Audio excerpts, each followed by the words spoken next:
Mr. Melvin Yong, you have 6 minutes for your two cuts. Thank you, Mr. Chairman. First, I declare my interest as the Executive Secretary of the National Transport Workers Union. The introduction of the bus contracting model has transformed our public bus industry and professionalized the job of our bus captains. BCM has benefited bus captains tremendously, as they now earn salaries that are almost equal to the national median wage and enjoy better benefits and working conditions. New bus depots and interchanges are now designed with the welfare of our bus captains and station staff in mind, and these are very much appreciated by our bus workers.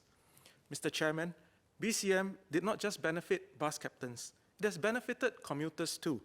The PTC's latest survey on commuters' satisfaction has shown that a record 96.7% of commuters are happy with our public bus services.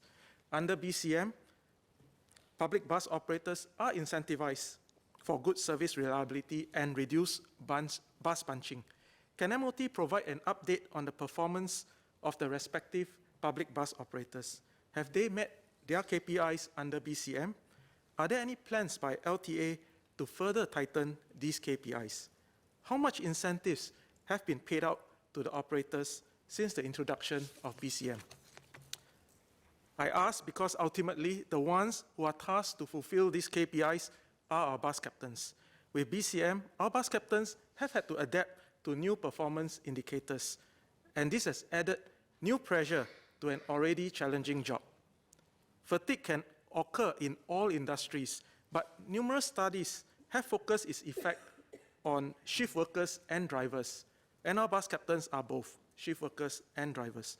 The union hopes to have the support of LTA and our public bus operators to conduct a joint fatigue study of our bus captains. This will allow us to identify stress points and work together on early interventions. Another key reason behind the high commuter satisfaction in bus services can be attributed to the Bus Service Enhancement Program, which saw the injection of 1,000 new buses over the past 2 years.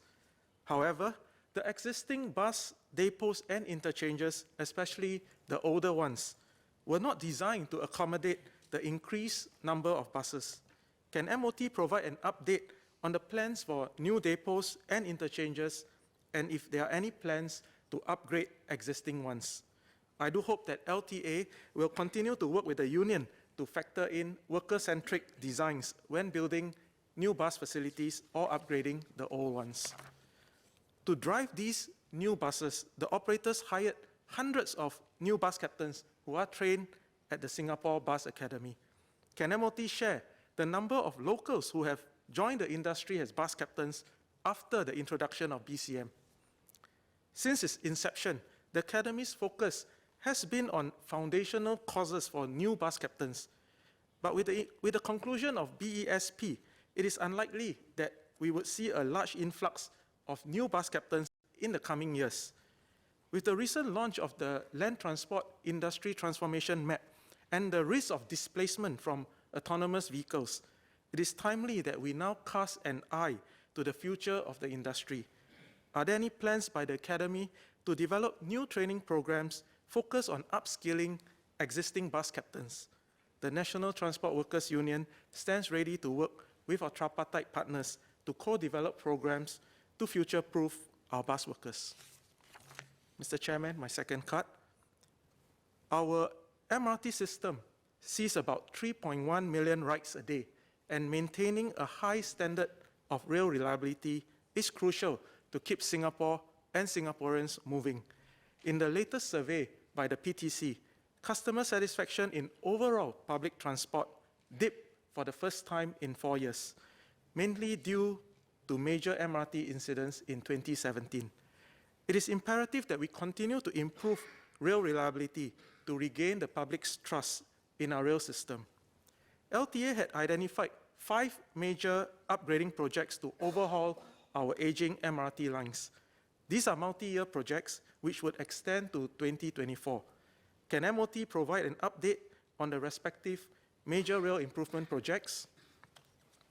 Engineers from DSTA and LTA have recently been seconded to SMRT to bolster its rail reliability regime. With the major rail improvement projects ongoing and the construction of new rail lines such as the Thomson East Coast Line, does MOT have plans to increase the number of rail engineers and maintenance staff to ensure rail reliability both in the short and the long term? Are there any plans to work with our schools and institutes of higher learning to ensure that we have enough rail engineers for the future? To facilitate the rail upgrading works and allow for longer maintenance hours, we have implemented shortened train operating hours on stipulated days. This has benefited our rail engineers and maintenance staff. Can MOT provide an update on the effectiveness of the early closure and late opening on rail maintenance work? Would ECLO become a permanent feature in our rail operations moving forward? To accommodate ECLO with minimal disruption to the public transport services, public bus drivers have been redeployed to operate shuttle services during ECLO periods. Are there any plans to hire more bus drivers for such shuttle services? Thank you.